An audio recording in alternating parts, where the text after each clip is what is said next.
नमस्कार, आप देख रहे हैं की मीडिया। 50 से 70 के दशक तक हिंदी सिनेमा पर नजर दौड़ाए तो तब की फिल्मों में जॉनी वॉकर एक ऐसे अभिनेता के तौर पर नजरों के सामने तैरने लगते हैं जिन्होंने अपनी अदाकारी से न केवल लोगों को गुदगुदाया बल्कि उनके चेहरे पर मुस्कान भी बिखेर दी। सीआईडी फिल्म का गीत "ऐ दिल है मुश्किल जीना यहाँ, जरा हट के जरा बच के, यह है बॉम्बे मेरी जान"। गाना तो आपको याद ही होगा। ये गाना कॉमेडी किंग जॉनी वॉकर पर फिल्माया गया था। एक ऐसा वक्त आया जब उन्हें देखते ही लोग अपनी हंसी नहीं रोक पाते थे। वो अधिकतर फिल्मों में शराबी का किरदार निभाया करते थे, लेकिन ये जानकर आपको हैरानी होगी कि जॉनी वॉकर ने खुद कभी शराब को हाथ नहीं लगाया। उन्होंने अपने अलग अंदाज से लगभग 4 दशक तक दर्शकों का मनोरंजन किया। वहीं जॉनी वॉकर के लिए फिल्मों का रास्ता आसान नहीं था। जॉनी के चेहरे का हाव भाव, बोलने का अंदाज और एक्टिंग की सादगी ऑडियंस को खूब पसंद आती थी। फिल्मों में जॉनी वॉकर को कास्ट करना मतलब फिल्म का हिट होना माना जाता था। फिर क्यों इन्हें अचानक फिल्म इंडस्ट्री से दूरी बनानी पड़ी? बॉलीवुड का कौन सा वो बदलाव इन्हें पसंद नहीं आया? आखिर क्यों इन्होंने संडे को काम करने से मना कर दिया? और बॉलीवुड का वो कौन सा ट्रेंड है जिसकी शुरुआत जॉनी वॉकर ने ही की थी? कौन सी वो शर्त है जिस कारण इन्होंने बॉलीवुड को अलविदा कह दिया? जानेंगे ये सारी बातें, लेकिन उससे पहले अगर अभी तक आपने इस चैनल को सब्सक्राइब नहीं किया है तो प्लीज सब्सक्राइब कर लें। लेजेंडरी कॉमेडियन जॉनी वॉकर का जन्म 11 नवंबर 1920 को इंदौर में हुआ था। इनका वास्तविक नाम हाजी बदरुद्दीन जमालुद्दीन काजी था। मध्य प्रदेश के इंदौर शहर में एक मिडिल क्लास मुस्लिम परिवार में जन्मे जॉनी बचपन से ही एक्टिंग बनने का ख्वाब देखा करते थे। इनके पिता एक मिल में काम करते थे, लेकिन मिल बंद होने की वजह से उनका पूरा परिवार 1942 में मुंबई आ गया। 10 भाई बहनों में दूसरे नंबर पर रहे जॉनी परिवार का पेट पालने के लिए आइसक्रीम से लेकर स्टेशनरी का सामान, यहाँ तक कि फल और सब्जियां तक बेची। उन्होंने अपने और परिवार के गुजारे के लिए हर छोटा बड़ा काम किया। उसके बाद उन्होंने बेस्ट बस सर्विस में कंडक्टर की नौकरी की। यह नौकरी इनके पिताजी के दोस्त के सिफारिश से मिली थी। इस नौकरी के लिए उन्हें 26 रुपए मिलते थे। बता दें, जॉनी को गरीबी की वजह से महज 6वीं क्लास के बाद पढ़ाई छोड़नी पड़ी थी। बॉलीवुड में शोहरत कमाने के बाद जॉनी ने अपने सभी बच्चों को विदेश में तालीम दी। जॉनी ने अपनी को एक्ट्रेस शकीला की बहन नूर जहां से शादी की थी।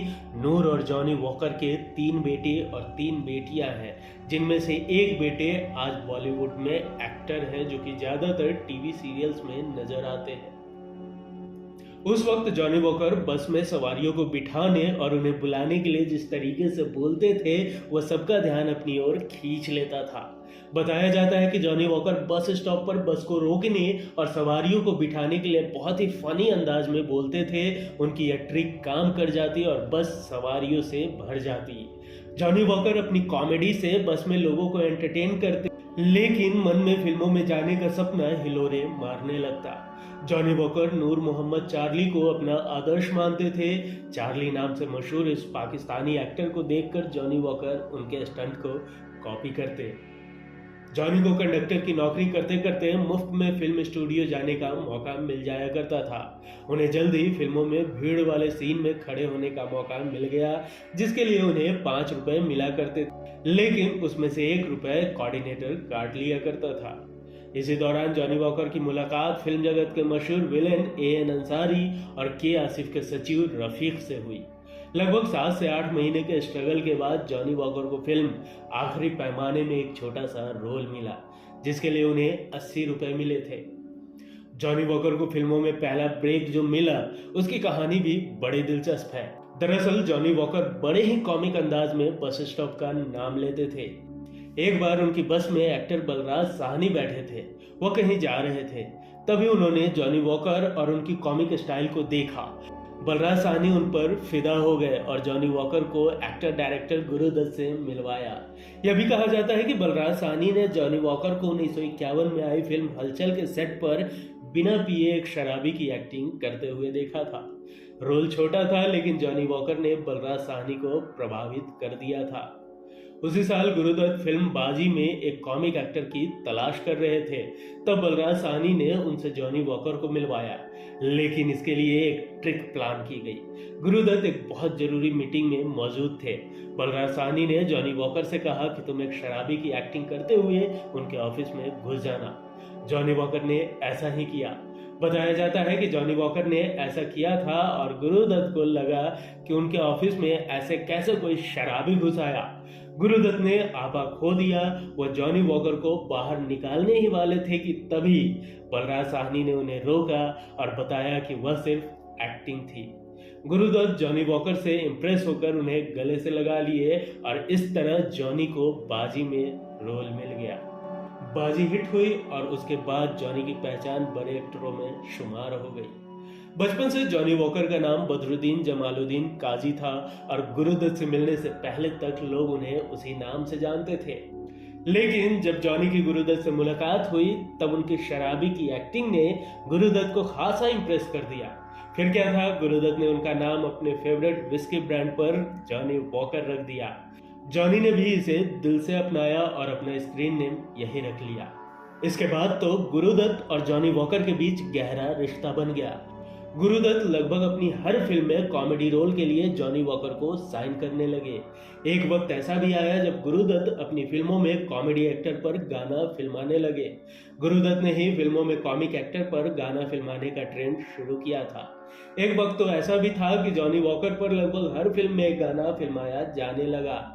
उनकी स्टार पावर ऐसी थी कि फिल्म डिस्ट्रीब्यूटर्स भी इस बात पर जोर देते कि फिल्म में जॉनी वॉकर का गाना जरूर हो। इसके लिए वो मेकर्स को पैसे देने के लिए भी तैयार रहते थे। गुरुदत्त की फिल्म आर पार का गाना अरे तौबा तौबा जॉनी वॉकर पर फिल्माया गया पहला गीत था। इस गाने में जॉनी के साथ एक्ट्रेस शकीला की छोटी बहन नूरजहां नजर आई थी। दोनों की ये पहली मुलाकात प्यार में बदल गई और फिर दोनों ने शादी कर ली। 1957 में रिलीज हुई प्यासा में गुरुदत्त ने अपने किरदार विजय के स्वार्थी दोस्त श्याम की भूमिका के लिए जॉनी वॉकर का चयन किया था। लेकिन जॉनी वॉकर पर कुछ सीन शूट करने के बाद उन्हें ख्याल आया कि दर्शक अपने पसंदीदा हास्य कलाकार को ऐसे नेगेटिव किरदार में कभी देखना पसंद नहीं करेंगे। इसलिए यह रोल उन्होंने श्याम कपूर नामक अभिनेता को दे दिया और इस तरह जॉनी वॉकर एक दूसरा किरदार बनकर सिर जो तेरा चकराए नामक गीत का चेहरा बने। इस गीत को बनाने के पीछे भी दिलचस्प किस्सा है। एक बार कलकत्ता में गुरुदत्त अपने एक दोस्त और जॉनी वॉकर के साथ घूमने निकले।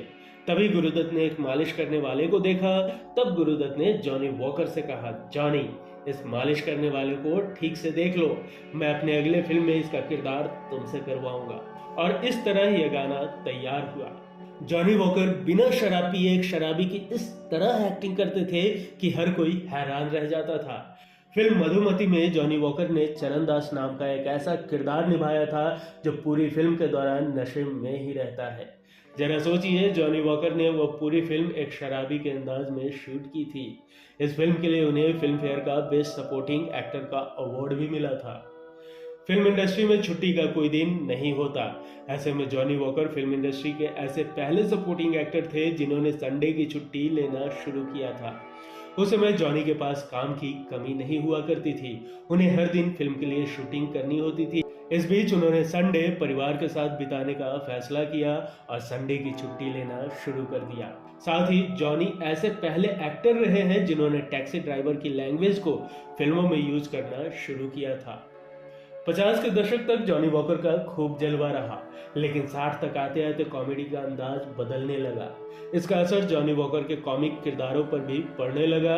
बताया जाता है कि हर फिल्म में जॉनी वॉकर के लगभग एक जैसे ही किरदार लिखे जाने लगे। जैसे तैसे जॉनी वॉकर कॉमेडी के बदलते दौर में टिके रहने की कोशिश कर रहे थे, लेकिन गुरुदत्त की अचानक मौत ने उन्हें गहरा सदमा दे दिया। फिर भी जैसे तैसे जॉनी वॉकर ने खुद को इंडस्ट्री में खड़े रखा। मौके के हिसाब से उन्होंने तरह तरह के किरदार निभाने शुरू कर दिए। फिल्म गोपी से लेकर आनंद तक में जॉनी वॉकर के किरदारों को काफी पसंद किया गया।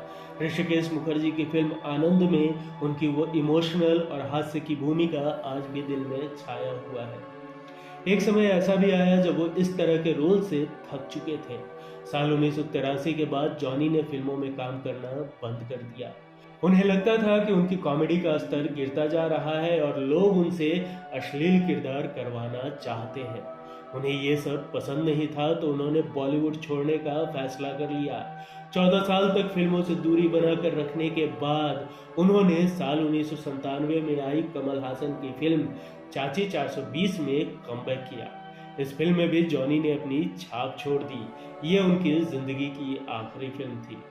35 साल के लंबे करियर के दौरान उन्होंने करीब 325 फिल्में की और सिनेमा से संन्यास ले लिया। हालांकि ऋषिकेश मुखर्जी के आग्रह पर, आनंद और गुलजार के कहने पर चाची 420 में उन्होंने काम किया था। ये फिल्म इंडस्ट्री के पहले ऐसे कलाकार थे जिन्होंने अपने लिए मैनेजर रखी थी। 2017 में दिए एक इंटरव्यू में उनकी बेटी तस्नीम खान ने कहा था, अब्बा ने उस वक्त फिल्में छोड़ दी जब कॉमेडी में अश्लीलता और डबल मीनिंग आ गए। अब्बा कहते थे कि माउंट एवरेस्ट पर चढ़ चुका हूँ, उतरना भी है ना। जॉनी वॉकर को डायबिटीज था जिसके कारण उनकी किडनी बुरी तरह प्रभावित थी।